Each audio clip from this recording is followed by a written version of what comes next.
Okay, we have a very special video for you today. As you can see, this is my entire A5 taken apart like I've never taken it apart before. I mean, it is all the way down to I split the housing right here. So you can see there's just half of my gun right there. The reason I did this is because I got a new part today, which is I got this blue cocking rod, you know, so you cock the gun back, but I got it in aluminum and cool blue. Why did I do that? Well, as you can see by all the parts on here, it's all black, so I just felt like the gun needed a touch of color. So since I already had to take the gun apart that much, I decided now would be a good time to do an updated overview video. But before I did that, I said, why don't I just go through all the parts all at once, and at the very end of this video, I'm gonna have one of those time-lapse clips where I rebuild the gun super fast and you guys get to see it like it just happens in seconds. So that should be really cool, because the last time I did that, that got, that was a lot of people's favorites. So, yeah, I mean, this is it. This is the entire gun. And before I start showing you all the parts, I just want to do something really cool real quick and show you guys. The only parts on this gun that are stock, that means when I bought the gun, they were the parts that it came with. Alright? There's only a few left. All the rest of the stuff was added by me later. That would be, this casing is clearly the stock parts, and that does include stuff like the tombstone catch, the grip screw, and the sight, and of course the little ball catch right there. The tombstone is still stock, but I did add the Pro Connect adapter to it, as you can see there. From there, the hammer and the push rod right there are both stock. That's all from that, because the power tube and the bolt, well, I'm sorry, the valve inside the power tube is stock as well. But, the power tube and the bolt were both replaced later. The pin in the back is also stock, but it's on a new back plate. The Cyclone is almost fully stock, except for that I did add a red aluminum piston in it. That's for a whole nother video. But I was not going to take apart the Cyclone again, because this is such an important part. I did not want to take it apart and, and potentially mess it up. But it's red aluminum like the power tube here. The pins are all still stock. And let's take one little look over. That's it. Those are the only parts that are stock from the original gun. That's the only parts that are from the original gun that I bought. Everything else has been replaced. So basically, I could have just bought all these parts separately and built my own A5. All I would have needed was this chassis. The screws and stuff would have been easy to find. I do intend on getting a zero kick hammer sometime and a vortex kit with squishy paddles for the hopper, or for the Cyclone. But I just don't I don't need to do it right now, because the gun's only shooting 15 balls a second. It's not really that big of a deal. In fact, it's always going to shoot 15 balls a second. I'm just going to do it for the sake of doing it, not actually needing to do it. So, yeah, that's that, and let's get into all the parts. So, as you can see, all the parts are laid out, and we're going to work our way kind of out. We have the gun, the original casing here, so you can see how it's pretty simple design. It's just a shaft with a tube and everything goes in there. You got the power tube and the hammer fit right in there. And it would help if I had put this together first. And the tombstone sits in there. It even locks in. And the hammer, the spring there, pushes the hammer, pushes the hammer forward, which, there you go, pushes the bolt forward, which pushes the ball right here, and then all the gas releases out the front and shoots the ball out. Now, if you really want to see how that works, there are a lot of videos on YouTube about that. I'll even see if I can link one down in my descriptions, but we won't get into that too much. Oh, there goes that spring I was worried about. Alright. So one thing you gotta worry about splitting this gun apart is little springs like that. But on that note, the reason I'm recording this video while I was doing it doing a different video was because honestly, you don't want to take your gun apart as much as possible. There's too many risks of you could strip screws, you could break something, and then you have to replace it. You only want to do it if you absolutely have to. In this case, I was replacing a part, so it's alright.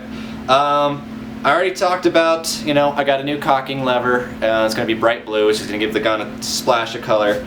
Back here we have the red hot power tube and the ShockTech Delrin bolt. These things work smoothly together to replace the plastic pieces that it came with, and they they perform so well and so phenomenally because it just makes it a smoother surface for all the parts to work with, that you just get a much cleaner system. In fact, they work so well that my gun was firing too hard recently.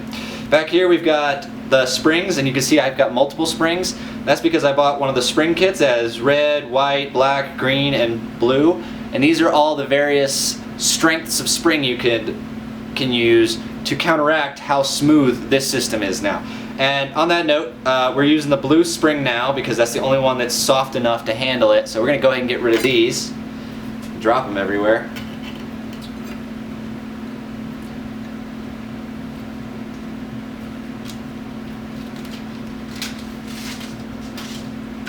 At least get them out of the way. So that's all the internals. How it works. I did have to get the pin because I have a replacement backing. Now this is plastic, unfortunately, it's not aluminum, but it replaces the back to the gun because I wanted to get the Project Salvo stock on there, and that's what that part goes to. From there, the Cyclone is still stock, but it's the A5 Cyclone. I've had it for 8 years and it still works great. We put a new M4 style grip on it so you could carry the gun around. That is sadly from Wrap 4, but it does its job and it's pretty simple. From there we have a rail that goes right on top of the handle so I can mount scopes and stuff on it. I don't know who this is from. This is just, you find these cheap on eBay, and it's got this little screw right here that goes in. There's a hole on all grips like this, should have a hole right here that you can put a screw like this through. It's pretty much a universal system unless it's some cheap company. On top of that, I've got the scope, the NC Star Mark III Tactical. No, I didn't disassemble this, and I'm not going to because it's, I'm not gonna mess with that. But it is a 3 to 9 times zoom scope with a red dot on top of it, so you get the zoom of a scope so you could sort of snipe people, but you also have a red dot in case you're getting up close and personal. Alright, so from there I had to get an offset hopper. You can see right there how offset it is. It's not centered in any way. And that way the scope can sit right there and aim past it and doesn't run into anything. I did install an Exalt feed gate on it right there. I had to glue that on. It's actually backwards too, but I had to glue it on and all that to get it to work. But it is such a nice thing to have because you can just drop the balls right in. They don't come back out, and you can feed it in a hurry without having to pop the lid up. All right. So from there we're gonna go down here. We have the E-grip with this selector switch right there. That's pretty standard, but what I do have on it also, and you can kind of see it in here, is I have the Rufus Dog grip pad, and you can instead of having to stick a tool in there, there's just a little button you can press and it'll turn on right there, and you can see the little light flashing, and then you can just turn it back off whenever you want. You can change all the settings, you can do all that, and you don't have to have a tool separately. So that thing is a must. The downside about it is that turned back on. The downside about it is that it's glued on, so you can't take your grip apart anymore because it's now sealed together with this thing. But otherwise, I mean, that's a must for all e-grips. You gotta get that. We do have the 3-point sling right there. Nothing too much to say about that. The Takamo fake AK mag with its mag weld right here. This is just so you can clip it in and pretend like it's a real mag. It doesn't feed into the gun. No, I still need a hopper, but it's just for show because it's a lot less obnoxious than one of those huge feed mags. We already talked about the Tombstone and the Pro Connect 3 adapter. You can also see the grenades. These have to do with the grenade launcher right here, and we'll get into that in a second. Right here we have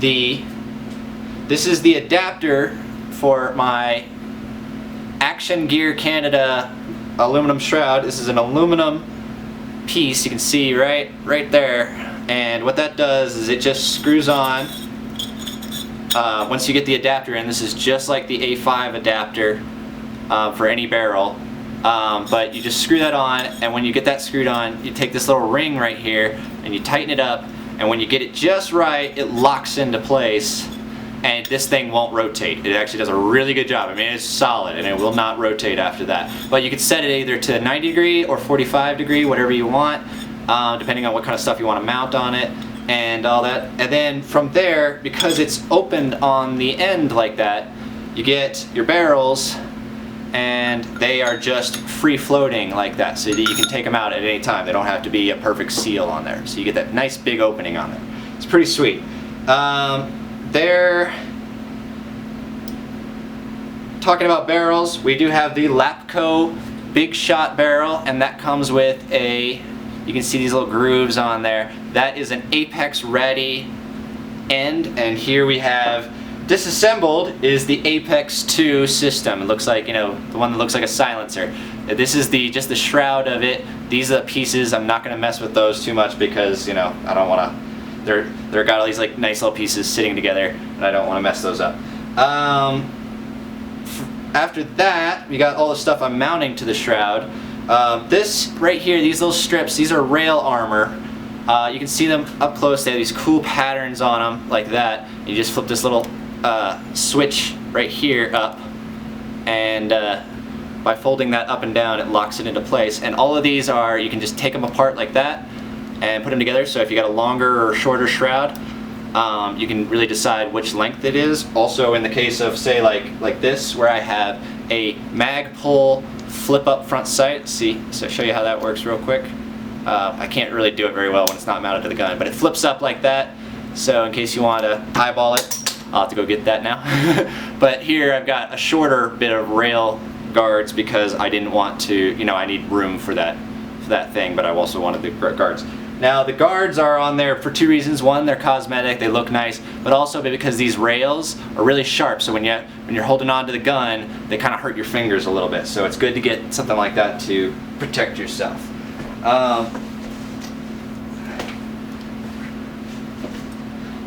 From there we have a Streamlight Scorpion. Streamlight is, they're known for making stuff for police issue stuff. So this thing's really bright, really bright. I mean, so it's good work. It's got rubber and aluminum, it's very strong. And this is a mounting bracket I had to buy separately that slips right onto a Picatinny rail, just like on this guy. And again, we have some shorter armor so that we can, you know, put it on there and then still armor the sides, and that goes on the back side of the shroud so that I can keep it out of the way and still use it.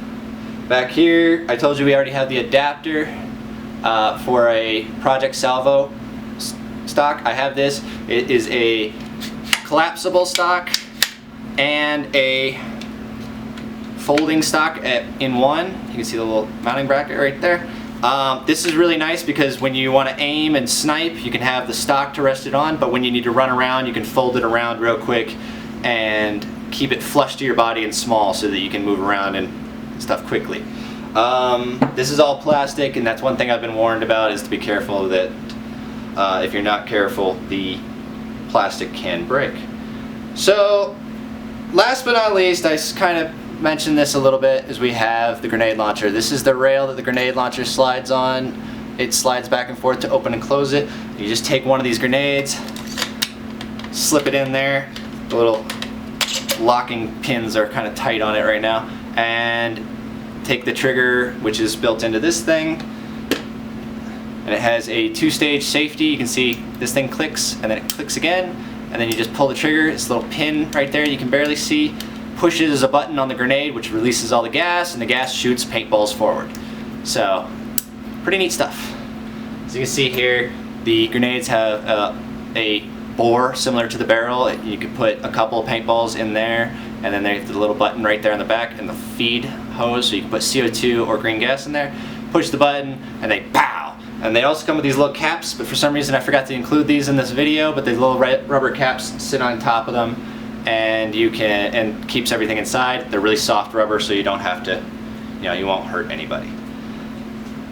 So that's that. I mean, this is pretty much the entire gun. I think I've mentioned everything, or at least all the important parts. Everything, like I said, was added later, and I showed you just the few parts that were still stock. And now it comes the cool part where I get to put it all back together, and you guys get to see the final product. So let's get ready and let's just go ahead and do that.